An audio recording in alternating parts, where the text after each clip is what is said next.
Hey guys, welcome back to 7th grade Latin for the final time. This is the last Latin class of the year. Pretty crazy. I can barely believe it myself. So we're just going to do the second half of the study guide today.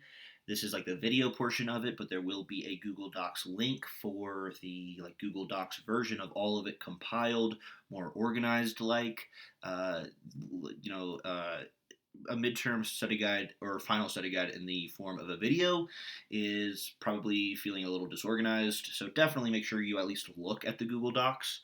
But it is all the same information that's appearing in these videos. Uh, but yeah, again, it's like I know a lot of people don't have printers, so you might have to just kind of take a lot of notes for like one last time to basically write out your own study guide. And you can do that by using this video or by accessing that Google Docs doc. So this was the first half of the multiple choice. Those will all show up. And then now let's do 10 more. Okay, I'm just going to go through these. Prepositions take which cases. This is a real throwaway gimme question because some of these actually are a little trickier. But I think for a while now, we have known this to be accusative and ablative. Pretty cool. Pretty cool. All right. Which ablative always appears with a preposition? So there's actually a few ablatives that always have a preposition, but I will put three options that do not take a preposition, and then you'll circle agent or select agent rather. I guess there's no circling on Google Forms, but the answer for this one will be agent, or ob. So an ablative of agent always receives this preposition. Okay, more preposition questions. Number 13, what prepositions can be used for ablative of place where, which is maybe not something we explicitly spoke about, but it's something they kind of throw in last minute, and I think we've known for a while this ablative takes an in, but it can also take a sub, so you're going to want to select sub as well. Sub meaning under implying proximity, so it counts as ablative of place where as well. Oh, pretty cool, pretty cool. Number 14, circle the three uses of qui, quae, quod, the pronoun. So there will be a fourth option like demonstrative pronoun or reflexive or intensive pronoun, but you're going to want to pick interrogative pronoun, interrogative adjective, and relative pronoun. Right? Qui, quae, quod is used for all three of those things. That's what chapter 18, was it 18, is all about.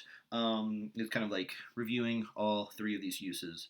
The first two, interrogative pronouns and interrogative adjectives, those are the question uses, and relative pronoun is when you have those little kind of like separated clauses or separate clauses that either exist within a main clause or alongside a main clause. Okay. Number 15, true or false clauses with passive verbs generally do not contain direct objects. This is true. So clauses that don't have or that do have passive verbs just will straight up not have direct objects, right? Since the subject is the one being verbed and the action is being applied to the subject, there's no direct object, right? Because the subject is not going to be verbing a direct object. The subject is being verbed. So this is true. This is true. Okay, number 16. Third declension adjectives in the ablative end in what letter? It's a long I. This goes back to, I think it's chapter 16.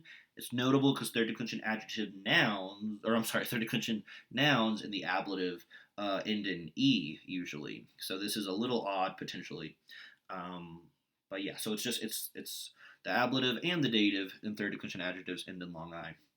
Number 17, X with an ablative with a cardinal number is translated as 5, 4, 3, 2, 1. Okay, it's oh, hopefully you answered that correctly, given that it's right there on the screen. So yeah, X elsewhere is like from, out of, or from, but in this case, when like to its left is a number and to its right is an ablative, it's going to be of, like 3 of the students, or 5 of the tests were hard or something. Okay, number 18. Which is the only neuter fourth declension noun we've received? That would be cornus cornu, as in cornucopia and unicorn. That's the only one, thankfully, because fourth declension neuter nouns are very weird, and at least they tend to be somewhat rare, apparently. Number 19. What letter usually indicates futurity for third and fourth conjugation passive verbs? Let's see. Let's see here. Actually, active. Let's change that to active right now. So yeah, this is a throwback question. Those third and fourth conjugation verbs, they get e for future tense instead of bi, that is, except for first person singular. So there's like one and a half exceptions to this. Um, well, just one, the first singular, but otherwise it's long or normal e. Okay. Number 20, which is necessary for translating a passive verb, like always necessary, and that would be a helping and or auxiliary verb, right? Because if the verb is passive, then you can't just translate the verb with like a single word. You're going to need an additional verb buddy to help out the main actual verb. So like I am being auxiliary, taught Latin. Uh, yeah, the students.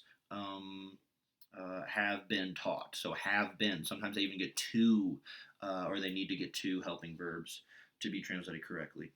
All right, I guess that's it for that.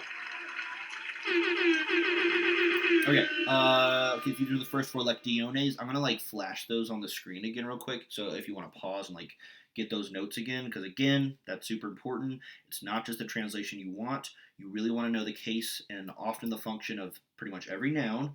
And with verbs, you want to know the person and number, obviously, the tense too, and then also the voice. So the voice is important.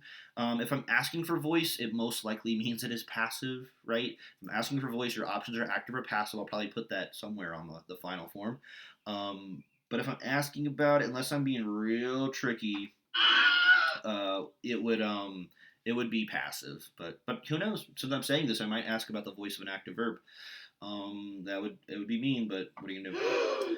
Yeah, I know. So let's see. I'm gonna add two more lectiones. Or I think I said I was gonna add four more, but I don't want to overload you guys. There's a lot going on in these sentences. So from these six, I will select four, and then I will give you two spot translations that are fully glossed vocab wise, so that you can flex your grammar understanding and not worry about vocab for the spot translations. But for these, you just need to be able to memorize this, but again, I prefer that people are actually like translating on the spot and not just retyping something they got from me or something. Okay, so there was this one. You can pause if you need to get that. Yep. Remember, so the ablatives are something you really want to look out for. Ablatives are going to be useful for you to know the function a lot of the times. Not in this case. I would not ask about the function of in ludo. That's the second one. This is the third one. If I pick this one, I will absolutely ask about the function of aquo or labora. So you need to know those. And then there's the fourth one. Yeah, what I ask about this one? The verbs are pluperfect. That's important. Let's see. Sorry. I would maybe ask about ex flaminibus, place from which. I mean, that's not too hard. I would not ask about Kumar and Ginty. Okay, the last two. Libri huius generis pueris. Magistro daventur sed pauci legebantur. Okay, there's a lot going on here. There's a lot to know about this sentence in terms of things I could ask about. So huius generis being genitive, probably wouldn't ask about that. Pueris being an indirect object, maybe ask about that. It'd be nice to get a dative question in there at some point. So it's a dative indirect object, pueris, right? Make sure you're using the color coding thing on top. Magistro, that's an ablative agent. I don't know which ablative agent I'll ask about, but I probably will go out of my way to ask about at least one ablative of agent, right? The performer of these passive verbs. Daventur is future passive, so the tense is future, voice is passive. Be a good one to ask about. Pauci is another, or is an ablative? Yeah, it's another ablative of agent. Okay, cool. It's like an attributive adjective as an ablative of agent, which is cool. And legebantur is imperfect passive. So we have two passive verbs, but they're of different tenses here. Okay, so there's that one.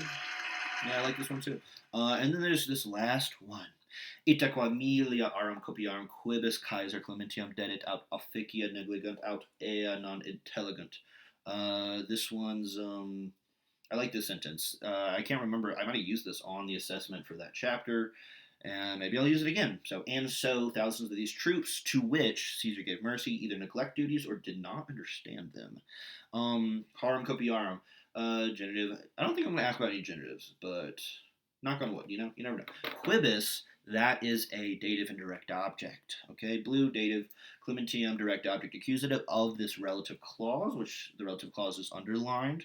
I'm never really asking questions about relative clauses, but obviously you need to understand how those work to like translate properly. And I'll probably try to get one relative clause in one of the spot translations, and I'll probably be nice and use commas around it. But you should still circle it. Well, yeah, when you're taking the test, you should have paper out. Now that I think about it, because obviously you're not circling on the test, but I think it'd be helpful to have at least like some scratch paper, almost like it's a math test or something.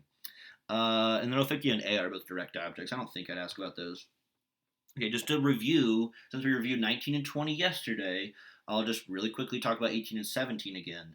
But I think I'll try to link the videos that initially taught 18 and 17 in this form, so that if you're like, oh, you know what, I really don't know 18, which is the passive system, or I really don't know 17, which is relative clauses, you can, I mean, I urge you to go ahead and rewatch those on 1.5 speed or something like that, and just try to get the hang of them. So yeah, this is when we first got passive. This is not perfect passive. This is present, imperfect, and future passive. So we got these brand new weird endings, or, restore, more, mini, and tour. So I am verbed, you are verbed, it is verbed, etc. They're really not that bad, but it is totally new compared to the active verbs that we've had all along. Oops. Okay, there's a transition in there, so this whole video might not be able to render. That's cool. Knock on wood. So active verbs, remember, subjects, verb, a direct object. Whereas passive verbs, subjects are verbed. Keyword are is important there because you're needing those helping verbs, just like in that multiple choice question. You know, I am verbed, you are verbed, it is verbed. And since to be is such a weird verb to begin with, it can make it kind of confusing sometimes to translate them. There's the imperfect passive and the future passive. The other thing we got that chapter was passive infinitives,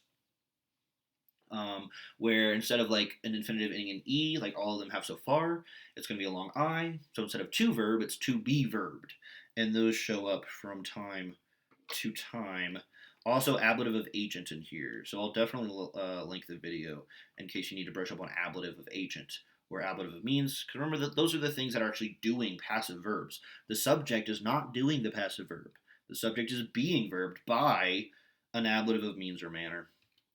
Okay, oh, and do the transition again. And then last but not least is chapter 17, which this one might be the most important to go through if you're still having trouble with this. But I think this slide kind of sums up pretty well what the whole chapter is about. We have this newfangled pronoun, qui, qui, quad. I actually like this guy a lot more than hic, hi, cock, and definitely more than third person personal pronouns like ea or is, ea, id.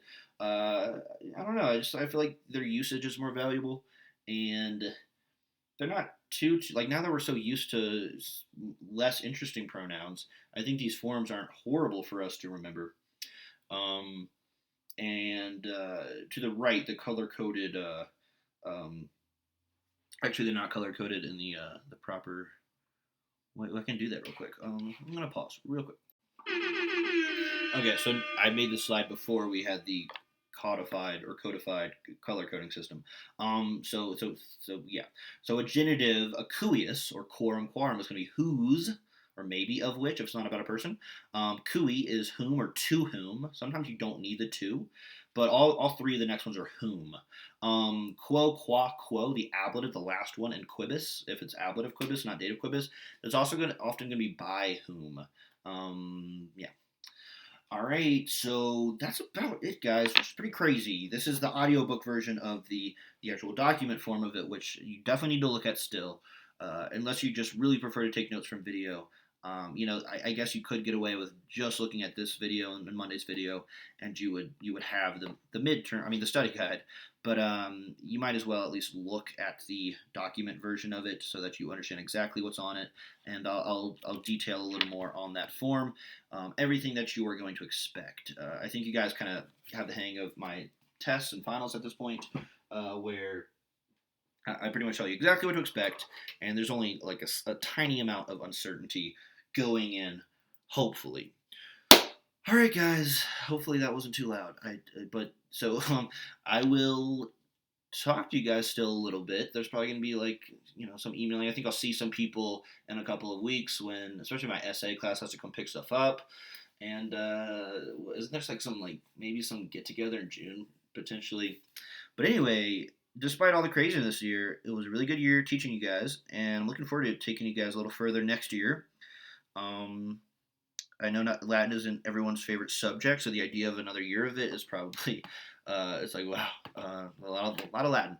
But trust me when I say you will pick up Spanish and French like it's nobody's business when it comes time because of the foundation you're developing now. All right, guys. I hope you have a really good summer. I hope you have an easy time prepping for all your finals, and I hope your finals go well. And I'll talk to you all later. Walete.